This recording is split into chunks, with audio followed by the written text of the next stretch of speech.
Hello friends, कैसे हैं आप सब। आशा करते हैं आप सब अच्छे होंगे। अपनी डेली करंट अफेयर सीरीज़ को आगे बढ़ाते हैं और आज हम 8, 9 और 10 जनवरी के कुछ महत्वपूर्ण बिंदुओं पर चर्चा करते हैं। ये ऐसे पॉइंट हैं जो परीक्षा की दृष्टि से बहुत ही महत्वपूर्ण पॉइंट हैं। तो चलिए वीडियो स्टार्ट करते हैं। आज का पहला पॉइंट है 18वें प्रवासी भारतीय दिवस कार्यक्रम 2025 का मुख्य अतिथि किसे चुना गया है। तो ये मुख्य अतिथि किसे चुना गया है, तो ये त्रिनाद टोबैगो को मुख्य अतिथि चुना गया है। और ये कौन है, तो ये क्रिस्टियन कंगालू के राष्ट्रपति हैं। कौन है ये, क्रिस्टियन कंगालू के राष्ट्रपति हैं। कौन है, त्रिनाद एंड टोबैगो हैं। और इसका आयोजन कहाँ होगा, तो ये उड़ीसा की राजधानी भुवनेश्वर में इसका आयोजन होगा। और ये किस क्रम का होगा, तो ये 18वें क्रम का होगा। और ये प्रत्येक 2 वर्ष में इसका आयोजन किया जाता है। जो 2025 में इसका आयोजन होगा, इसकी थीम क्या है, तो विकसित भारत के लिए प्रवासी भारतीयों का योगदान इसकी थीम है। और ये पहला जो प्रवासी भारतीय दिवस कब मनाया गया था, 2003 में मनाया गया था नई दिल्ली में। 2023 की बात करें तो 17वां प्रवासी भारतीय दिवस इंदौर में इसका आयोजन हुआ था। दूसरा पॉइंट है, हाल ही में है बेमौसम बारिश को प्राकृतिक आपदा किसने घोषित किया है। तो ये किसने घोषित किया है, ये उड़ीसा ने घोषित किया है। और उड़ीसा के सीएम कौन है, तो मोहन चरण मांझी उड़ीसा के सीएम हैं। उड़ीसा की कुछ महत्वपूर्ण योजनाएं हैं, ये सुभद्रा योजना है, लाभ योजना। इनका संबंध किससे है, तो उड़ीसा से इनका संबंध है। तीसरा पॉइंट है, चर्चा में रहे भारत पोल पोर्टल का संबंध किससे है। तो इस पोर्टल का संबंध किससे है, सीबीआई से इसका संबंध है। और इसको लॉन्च किसने किया है, तो भारत के गृह मंत्री अमित शाह ने इसको लॉन्च किया है। और ये काम क्या करेगा, तो इंटरपोल के माध्यम से अंतर्राष्ट्रीय सहायता प्रदान करना इसका काम है। और बात करते हैं बैंकनेट पोर्टल के, तो इसका संबंध किससे है, तो वित्त मंत्रालय से इसका संबंध है। चौथा पॉइंट है, केंद्रीय मंत्री श्री राजीव रंजन सिंह ने, केंद्रीय मंत्री कौन है, श्री राजीव रंजन सिंह ने भारत के पहले जैविक मत्स्य पालन क्लस्टर का शुभारंभ कहाँ किया है। तो ये कहाँ किया है, ये सिक्किम में किया है। सिक्किम की अगर बात करते हैं तो ये भारत का पूर्ण राज्य 36वां संविधान संशोधन 1975 के तहत ये भारत का पूर्ण राज्य बना है। भारत में अभी हाल ही में 4 अभी नए क्लस्टर अभी लॉन्च किए गए हैं। कौन है वो, तो ये टूना क्लस्टर की बात करें तो ये कहाँ लॉन्च किया गया है, अंडमान निकोबार में। सहवाल क्लस्टर की बात करें तो ये कहाँ लॉन्च किया गया है, ये लक्षद्वीप में लॉन्च किया गया है। पर्ल क्लस्टर की अगर बात करें तो ये कहाँ लॉन्च किया गया है, हजारीबाग झारखंड में ये लॉन्च किया गया है।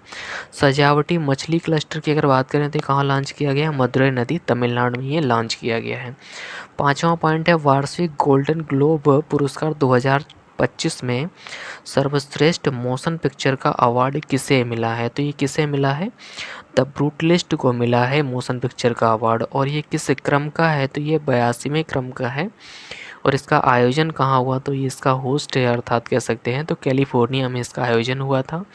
और इसमें बेस्ट एक्ट्रेस की अगर बात एक्टर की अगर बात करें तो किसको मिला है ये अवार्ड, तो एड्रियन बॉड्री को ये बेस्ट एक्टर का अवार्ड मिला है। अगला पॉइंट है, छठवां पॉइंट है, पहली बार किस आसियान देश के साथ राष्ट्रीय सुरक्षा सलाहकार स्तर की वार्ता हुई है।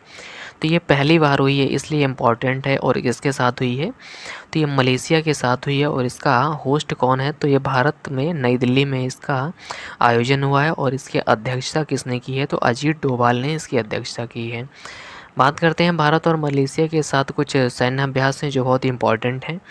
जैसे हरिमो शक्ति सैन्य अभ्यास भारत मलेशिया के साथ होता है। समुद्र लक्ष्मण सैन्य अभ्यास भारत और मलेशिया के साथ होता है। उदार शक्ति की बात करें तो ये भी भारत और मलेशिया के साथ होता है।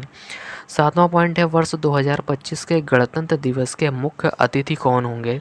तो इसमें मुख्य अतिथि कौन होंगे, तो ये प्रोबोवो सुबियांतो इसके मुख्य अतिथि होंगे। और ये इंडोनेशिया के क्या हैं, ये राष्ट्रपति हैं। 2025 में जो गणतंत्र दिवस मनाया जाएगा, इसकी थीम क्या है, तो स्वर्णिम भारत विरासत और विकास इसकी थीम है। 26 जनवरी 1950 को जब पहली बार गणतंत्र दिवस आयोजन हुआ था, उस समय भी इंडोनेशिया के राष्ट्रपति सुकर्णो भारत के मुख्य अतिथि थे। आठवां पॉइंट है, राष्ट्रीय सांख्यिकी कार्यालय की अगर बात करें, राष्ट्रीय सांख्यिकी कार्यालय की बात करें तो इसका काम क्या होता है, तो राष्ट्रीय आय की गणना करना इसका काम होता है। और अभी राष्ट्रीय सांख्यिकी कार्यालय द्वारा वित्त वर्ष वर्ष 2025 में कितने प्रतिशत जीडीपी वृद्धि दर का अनुमान लगाया है? तो कितने प्रतिशत वृद्धि दर का अनुमान लगाया है? तो 6.4% का लगाया है। और यही पिछले साल 2023-24 की अगर बात करें तो इसमें वृद्धि दर का अनुमान कितना लगाया था? 8.2% इसका अनुमान लगाया था। 9वां पॉइंट है, हाल ही में ब्रिक्स गठबंधन का 10वां पूर्ण सदस्य कौन बना है? तो इसका 10वां पूर्ण सदस्य कौन बना है? इंडोनेशिया इसका पूर्ण सदस्य बना है। बात करते हैं ब्रिक की, तो 2009 में इसकी स्थापना होती है और 2010 में साउथ अफ्रीका इसमें शामिल होता है और 2023-24 में इसमें 5 देश शामिल होते हैं, जिसमें से यूरोप कॉन्टिनेंट्स के 3 देश शामिल होते हैं। वो कौन कौन से हैं? ईरान है, सऊदी अरब है और यूएई है। और 2 देश अफ्रीका कॉन्टिनेंट्स के शामिल होते हैं, जिसमें मिस्र और इथोपिया है। बात करते हैं ब्रिक्स की, तो अभी ब्रिक्स 2024 की अध्यक्षता किसने की है? रूस ने की है। और 2025 में इसकी अध्यक्षता कौन करेगा? तो इसकी अध्यक्षता ब्राज़ील करेगा। 10वां पॉइंट है, प्रधानमंत्री नरेंद्र मोदी ने दक्षिण तटीय रेलवे के मुख्यालय की आधारशिला कहाँ रखी है? तो ये आधारशिला कहाँ रखी है? तो विशाखापट्टनम में ये आधारशिला रखी है। और ये दक्षिण तटीय रेलवे का ये क्या है? ये मुख्यालय है। दक्षिण तटीय रेलवे की बात करें तो इसका ये कब रेलवे मुख्यालय कब बना था? 2019 में ये बना था। 11वां पॉइंट की बात करें तो देश के 13वें राष्ट्रपति कौन? प्रणब मुखर्जी का स्मारक कहाँ बनेगा? तो ये स्मारक कहाँ बनेगा? राजघाट में ये स्मारक बनेगा। और राजघाट कहाँ? ये दिल्ली में है। 2020 में इनका निधन हुआ था और ये वित्त मंत्री के पद पर भी रहे हैं, विदेश मंत्री भी रहे हैं। 2019 में इन्हें भारत रत्न से सम्मानित किया गया था।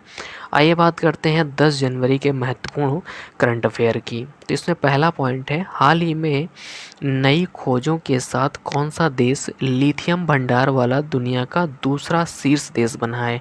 तो ये कौन सा देश बना है? तिब्बत अर्थात चीन। और इसमें कौन सी खदान है? तो स्पोड्यूमिन खदान है। ये कौन सी खदान है? ये स्पोड्यूमिन खदान है। और इस समय वर्तमान में चीन 16.5% का विश्व में चीन के पास 16.5% भंडारण हो गया है। पहले स्थान की बात करें तो कौन है? चिली है। पहले स्थान पर कौन है? चिली है। लिथियम के परमाणु क्रमांक की बात की जाए तो कौन है? इसका परमाणु क्रमांक 3 है। परमाणु भार की बात करें तो 6.9 परमाणु इसका भार है। सबसे हल्की धातु है कौन? ये लिथियम सबसे हल्की धातु है। इसका प्रयोग हम लोग कहाँ करते हैं? इसको बैटरी निर्माण में इसका प्रयोग किया जाता है और कृत्रिम पेसमेकर को बनाने में इसका लिथियम का यूज़ किया जाता है। दूसरा इम्पोर्टेंट पॉइंट है, भारत और तालिबान के बीच पहला शीर्ष स्तरीय वार्ता कहाँ हुई है? तो ये पहली शीर्ष स्तरीय वार्ता हुई, इसलिए इम्पोर्टेंट है। तो ये दुबई यूएई में हुई है। और दुबई की अगर बात करें तो दुबई में ही महिला T20 वर्ल्ड कप संपन्न हुआ है, जिसमें से न्यूजीलैंड विजेता बना है। और इसमें भारत की तरफ से विदेश सचिव ने इसमें सहभागिता निभाई है। तो कौन है विदेश सचिव? विक्रम मिश्री विदेश सचिव हैं। तीसरा पॉइंट है, हाल ही में भारतीय परमाणु संस्थाओं पर लगे प्रतिबंधों को समाप्त करने की घोषणा किसने की है? तो ये प्रतिबंध, सबसे इम्पोर्टेंट पॉइंट तो यहाँ निकल के आता है, ये प्रतिबंध लगाए कब गए थे और क्यों लगाए गए थे? तो ये 1974 में जब ऑपरेशन स्माइलिंग बुद्धा चल रहा था और 1998 में ऑपरेशन शक्ति चल रहा था, उस समय यूएसए ने भारत पर बैन लगाया था। किस पर? भाभा एटॉमिक रिसर्च सेंटर पर इसमें बैन लगाया था कि भारत यूरेनियम का उपयोग सिर्फ परमाणु हथियार बनाने में ना करके बिजली उत्पादन में इसका प्रयोग करें। और अभी हाल ही में डॉक्टर मनमोहन सिंह की अभी मृत्यु हुई है। तो 1-2-3 एग्रीमेंट इनसे संबंधित है, क्योंकि 1-2-3 जो एग्रीमेंट हुआ था वो भारत और यूएसए के साथ हुआ था। इसमें यही बताया गया था कि भारत यूरेनियम का उपयोग बिजली बनाने में करेंगे, परमाणु बम बनाने में नहीं करेंगे। तो अब इसका क्या प्रतिबंध? यूएसए ने इसका प्रतिबंध हटा दिया है। अगला पॉइंट है, चौथा पॉइंट है, हाल ही में 23वां और इस साल का पहला दिव्य कला मेला कहाँ प्रारंभ हुआ है? तो ये कहाँ प्रारंभ हुआ है? अकोटा स्टेडियम गुजरात में ये प्रारंभ हुआ है। और दिव्य कला मेला की अगर बात करें तो इसमें दिव्यांग जितने लोग हैं इनके द्वारा बनाए गए जो उत्पाद हैं इनको बेचने के लिए दिव्य मेला लगता है, ताकि ये जो दिव्यांग हैं वो आर्थिक रूप से सशक्त बन सकें और ये किसी भी तरह समाज में बोझ ना बने। ये इसका मूलभूत उद्देश्य है। जॉन व्हील मेला की अगर बात करें तो ये इम्पोर्टेंट इसलिए है क्योंकि ये वस्तु विनिमय के लिए ये फेमस है। और ये कहाँ मनाया जाता है? ये असम में। पांचवा पॉइंट है, हाल ही में ऑनलाइन वन्यजीव अपराध संबंधी एफआईआर दर्ज करने के लिए गरुड़ाक्षी पोर्टल किसने लॉन्च किया है? तो ये कर्नाटक सरकार ने लॉन्च किया है। और इसका उद्देश्य क्या है? तो ये वन अतिक्रमण और अवैध शिकार को रोकने के लिए एक रिपोर्ट, ये फर्स्ट इन्फॉर्मेशन रिपोर्ट ये दर्ज करेगा ये ऑनलाइन पोर्टल के। और ये कौन सा पोर्टल है? गरुड़ाक्षी पोर्टल के माध्यम से एफआईआर होगी। दूसरा पॉइंट है, कीप एयर ऐप किसने लॉन्च किया था? तो ये सिप्ला कंपनी ने लॉन्च किया है और ये अस्थमा की जांच के लिए ये ऐप बनाया गया था। छठवां पॉइंट है, हाल ही में चर्चा में रही how India scaled MT G20 पुस्तक का संबंध किससे है? अर्थात कहने का मतलब है भारत में G20 आयोजन को सफल कैसे बनाया गया। तो जो अमिताभ कांत की जो पुस्तक है उसमें इसका पूरा विवरण दिया गया है कि G20 आयोजन को सफल कैसे बनाया गया है। तो भारत में जो 2023 में G20 का आयोजन हुआ था उसमें अमिताभ कांत जी को भारत का शेरपा बनाया गया था। इनकी बहुत ही फेमस पुस्तक है मेक इन इंडिया। बात करते हैं G20 2024 का आयोजन कहाँ हुआ था? तो ये कहाँ हुआ था? ब्राज़ील में हुआ था। डियर फ्रेंड्स, आज के लिए इतना ही। और ऐसे ही इम्पॉर्टेंट पॉइंट कवर करने के लिए आप हमारे चैनल को सब्सक्राइब करें और बेल आइकन को प्रेस करें। Thank you.